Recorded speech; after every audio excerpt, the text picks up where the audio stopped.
নৃদেহমাদ্যম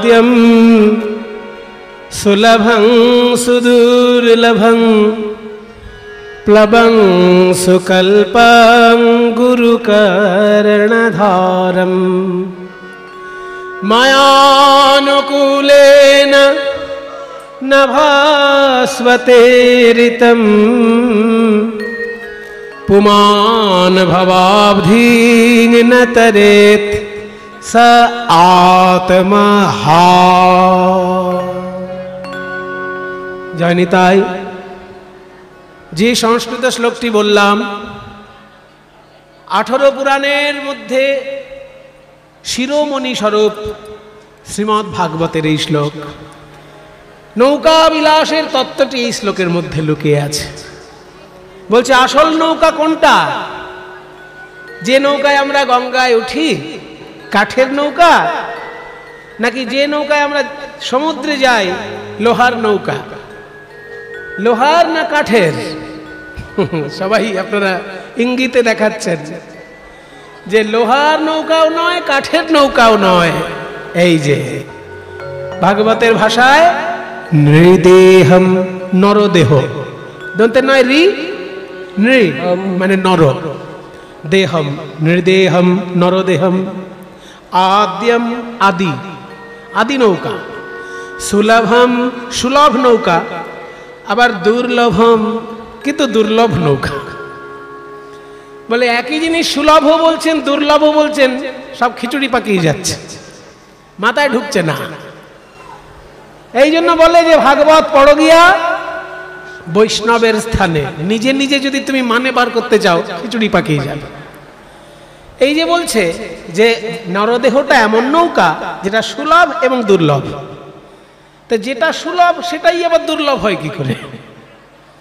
কোন জিনিসটা সুলভ হয় আর কোন জিনিসটা দুর্লভ হয় বলো? মানে অর্থনীতি অনুসারে কি কোন জিনিসটা কম দামে পাওয়া যায় আর কোন জিনিসটা বেশি দামে পাওয়া যায়? যেটা বাজারে ফলন বেশি যাত সেটা কম দামে পাওয়া যাবে। এই যে আলু, যে বছরে অত্যন্ত ফলন হয়ে যায় সে বছরে কেউ নিতে চায় না, 1.5 টাকা কেজিতেও কেউ নেয় না। আর যে বছর ফলন কম হয় 20 টাকাতেও পাওয়া যায় না। তাহলে সুলভ এবং দুর্লভ, কোনটা সুলভ? না যেটা সহজলভ্য নয়। যেটা সহজলভ্য সেটা সুলভ, আর দুর্লভ যেটা পাওয়া যায় না বেশি। যেমন সোনা হচ্ছে মূল্যবান আর চাল হচ্ছে অল্প মূল্যবান। 1 কেজি চালের কত দাম আর 1 কেজি সোনার কত দাম? 30,000 তো 10 গ্রাম, 10 গ্রামকে 100 গ্রাম করতে হবে, তারপরে 1 কেজি। 19,000 কে বললো? 29,000। তাহলে 30,000 যদি 10 গ্রাম হয় তাহলে 100 গ্রাম হচ্ছে 3 লাখ, আর 1 কেজি তাহলে 30 লাখ। 1 কেজি সোনার দাম হবে 30 লাখ আর 1 কেজি চাল 30 টাকা। তাহলে কতখানি পার্থক্য? কেন এই পার্থক্য? না চাল প্রতি বছরে 2 বার উৎপন্ন হচ্ছে, আর সোনা ভগবান যা একবার করে দিয়েছে তারপর আর কারোর ক্ষমতা নেই বানানো। মাটির নিচে খনিতে সোনা যতটুকু আছে সেইটুকুই, তার বেশি পাবে না। তাহলে সোনা জিনিসটা দুর্লভ, চালটা সুলভ। তাহলে এই নরদেহটা একই সঙ্গে সুলভ আবার দুর্লভ কি করে হচ্ছে? বলছে শোনো, নরদেহটা দুর্লভ এই জন্য বলা হলো যে 84 লক্ষ জনের মধ্যে 80 লক্ষ জন্ম মৃত্যুর পর এই নরজন্ম প্রাপ্তি হয়, তাই দুর্লভ। আপনারা হিসেবটা জানেন তো? 80 লক্ষ জন্মবার 80 লক্ষ মৃত্যু আমাদের হয়, তবে মানুষ হই। স্থাবরং লক্ষ বিংশতি নবলক্ষাশ্চ জলজা কৃমিনাং রুদ্র লক্ষাশ্চ 10 লক্ষাশ্চ অন্ডজা 30 লক্ষ পশুনাঞ্চ 4 লক্ষাশ্চ মানবা। এই মানুষ জন্ম পাবার আগে 20 লক্ষ বার গাছপালা হতে হয়। আম জাম জামরুল কত গাছ হয়েছি, মুক্তি পেলাম কবে জানো? যেদিন তুলসী বৃক্ষ রূপে আমার জন্ম হলো। তারপর 9 লক্ষ বার জলে জন্ম, মাছ হলাম, কাঁকড়া হলাম, চিংড়ি হলাম, মুক্তি পেলাম কবে জানো? যেদিন শঙ্খ রূপে আমার জন্ম হলো, সেদিন জল থেকে মুক্তি পেলাম। স্থাবরং লক্ষ বিংশতি নবলক্ষাশ্চ জলজা, তারপর কৃমিনাং রুদ্র লক্ষাশ্চ, 11 লক্ষ বার পোকামাকড় হলাম। নানা রকম পোকামাকড় হতে হতে যেদিন আমি মধুকর, যেদিন মৌমাছি রূপে ফুলের মধু সংগ্রহ করে চাকে ভরে দিলাম, আর সেই মধু দিয়ে কৃষ্ণ সেবা হলো, সেদিন আমি কীট জন্ম থেকে মুক্তি পেলাম। তারপরে দশরক্ষাশ্চি অণ্ডজা, ডিমের মধ্যে জন্ম হলো 10 লক্ষ বার। কত রকমের সরীসৃপ হলাম, কত রকমের পাখি হলাম, মুক্তি পেলাম কবে জানো? যেদিন ময়ূর কুলে আমার জন্ম হলো, আমার পালক দিয়ে গোবিন্দের চূড়া তৈরি হলো, সেদিন পাখি জন্ম থেকে মুক্তি লাভ হলো। তারপর 30 লক্ষ পশু জন্ম, বাঘ, সিংহ, হাতি, ঘোড়া, কুকুর, বিড়াল হতে হতে যেদিন আমি ধেনু কুলে জন্ম পেলাম।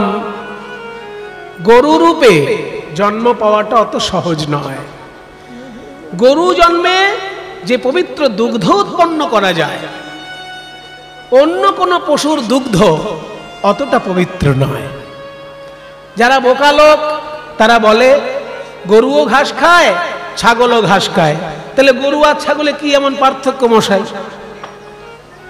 এগুলো বোকা লোকের কথা। যারা একটু বিজ্ঞান পড়াশোনা করেছে তারা জানে, বিজ্ঞান যারা পড়েছে, বিজ্ঞানের ভাষায় বলছি, যারা পড়াশোনা করেছে তারা জানে যে গরুও ঘাস খায়, ছাগলেও ঘাস খায়, কিন্তু গরু যে দুধ দেয়, ছাগল কোনো জন্মে সেই দুধ দিতে পারবে না।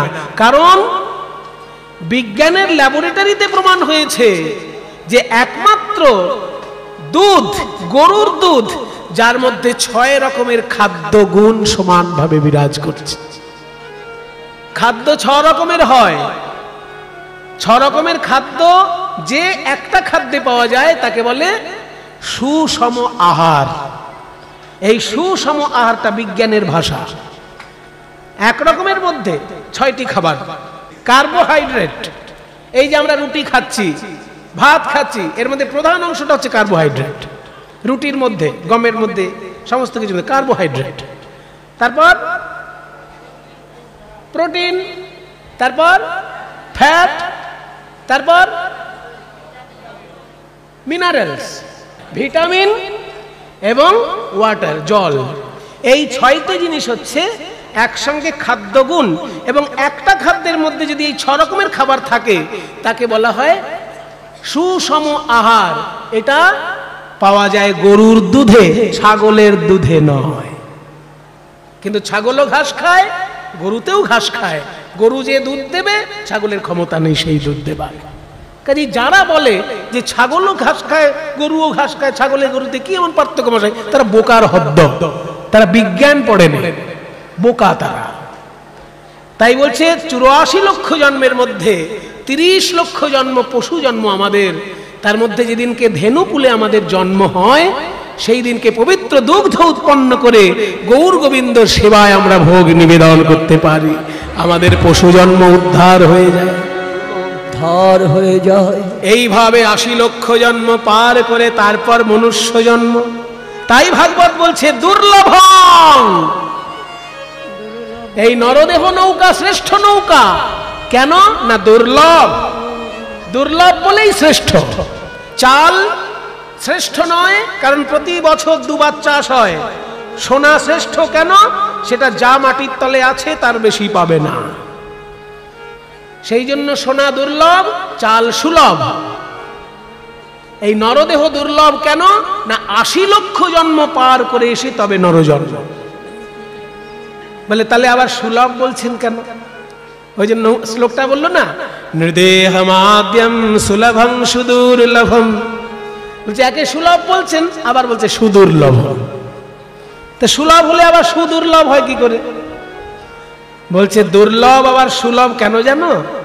সাধুগুরু বৈষ্ণবের যদি কৃপা হয়ে যায় তাহলে এই দুর্লভ মনুষ্য জন্ম সুলভ হয়ে যায়। একটু আগে আপনারা শুনলেন ৮০ লক্ষ জন্মের মধ্যে প্রথম জন্ম গাছপালা, শেষ জন্ম পশু। গাছপালা দিয়ে শুরু, পশু দিয়ে শেষ। কিন্তু কোন সাধু, এই মনে করুন হরিদাস ঠাকুরের মতো যিনি হরিনামে সিদ্ধি লাভ করেছেন, সেই রকম কোন সাধু যদি গাছতলায় নাম জপ করতে করতে গাছটাকে বলে দেয়, ওরে গাছ, তুই আমার হরিনামে অনেক সহযোগিতা করেছিস, তুই আমার কৃষ্ণ সাধনায় সহযোগিতা করেছিস, যা তোকে আর অতগুলো জন্ম ঘুরে আসতে হবে না, আগামী জন্মে তুই মনুষ্যকুলে জন্ম নিয়ে হরিনাম কর। এই সাধুর মুখ দিয়ে যদি বেরিয়ে যায় গাছের তলায়, তাহলে গাছকে আর ওই পোকা মাকড় মাছ চিংড়ি কাঁকড়া ছাগল গরু অত কিছু হয়ে আসতে হবে না, পরজন্মেই সে মনুষ্য জন্ম পাবে। তাই বলছে সাধারণত দুর্লভ, কিন্তু সাধুগুরু কৃপায় সুলভ। নৃদেহমাদ্যম সুলভং সুদুর্লভং প্লবং, প্লবং মানে নৌকা ভেলা, সুকল্পম সুন্দরভাবে সাজানো, কিন্তু গুরু কর্ণধারম, এই নৌকা যেমন তেমন লোকের হাতে ছেড়ে দিলে চলবে না, সুদক্ষ কাণ্ডারি চাই। সুদক্ষ কাণ্ডারি হচ্ছে তোমার গুরুদেব। এই দেহরূপী নৌকা তার চরণে নিবেদন করো। বলছে গুরুর কি দরকার? আমি যদি সাধনা করি আমি সিদ্ধি লাভ করবো না? মন্ত্রের তো একটা ক্ষমতা আছে, তাহলে আমি মন্ত্র বললেই তো মন্ত্রের ক্ষমতা প্রকাশ পাবে। গুরু আবার মাঝখান থেকে খালি খালি দক্ষিণা নেবার জন্য বাড়িতে ঘুরঘুর করবে, দক্ষিণা টক্ষিণা দিতে হবে না, আসলে খাওয়াতে হবে, অনেক ঝামেলা আছে। আবার গুরু যদি রেগে যায় তাহলে আর এক সাড়ে সর্বনাশ। আমি তো মন্ত্র বললে মন্ত্রের ফল পাবো। বলে শোনো, সে যে একটা কাহিনী আছে না, একবার নাকি শ্রীরামকৃষ্ণদেব বলছে যে গুরু ছাড়া এগোনো যায় না। তখন বিবেকানন্দ বলছে গুরু কি দরকার, আমি তো মন্ত্র জপ করলেই আমি পাবো। বলে ওই দেখ নরেন, ওই যে জলে যাচ্ছে নৌকাটি, ওই নৌকাটি কতক্ষণে চন্দননগর পৌঁছবে? বলছে চন্দননগর ওই নৌকা ডিঙি নৌকা যেতে তো প্রায় 6 ঘন্টা লাগবে। বলে আচ্ছা, আর একটা জিনিস যাচ্ছে যানবাহন, কি জলযান? স্টিমার। স্টিমার যাচ্ছে, ওইটা কতক্ষণ লাগবে? বলে ওটা আধ ঘন্টাতেই পৌঁছে যাবে। বলে তাহলে স্টিমারটার সঙ্গে যদি আমি ডিঙি নৌকাটাকে বেঁধে দিই? বলে ঠাকুর, ডিঙি নৌকাটাকে স্টিমারের সঙ্গে বেঁধে দিলে তখন সে স্টিমারের গতিতেই এগিয়ে যাবে, 6 ঘন্টা লাগতো, আধ ঘন্টায় পৌঁছে যাবে। এটা বুঝতে পারছো না? বলে এটা আমি বুঝেছি, তুই বুঝতে পারিস রে।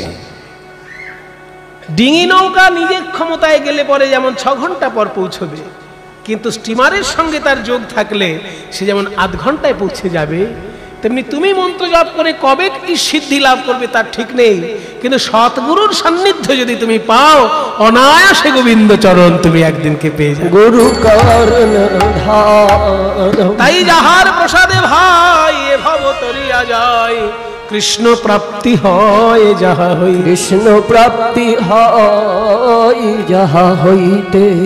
নৃদেহমাদ্যম সুলভং সুদুর্লভং প্লবং সুকল্পং গুরু কর্ণধারম। হরি বল। দেখুন মায়েরা, এই নরদেহটা যদি সুসজ্জিত নৌকা হয়, তাহলে কাণ্ডারিকে ভগবান বলছেন আমি কাণ্ডারি রূপে পাঠিয়ে দিলাম সৎগুরুকে। তবে সৎগুরু পাওয়াটা সবার ভাগ্যে হয়ে ওঠে না। আমি যেমন না চাইতে পেয়েছি, আপনারা কবে সৎগুরুর কৃপা কেউ কেউ পেয়েছেন, কেউ পাননি, আমি তো সবার কথা জানি না, কিন্তু আমার কপালে মহাপ্রভুর কৃপা করেই গুরুদেব, আমি গুরু খুঁজে বেড়াইনি, গুরুদেব কৃপা করে আমাকে সান্নিধ্য দান করেছেন। শুধু বাবার আশীর্বাদ এইটুকু বলতে পারি।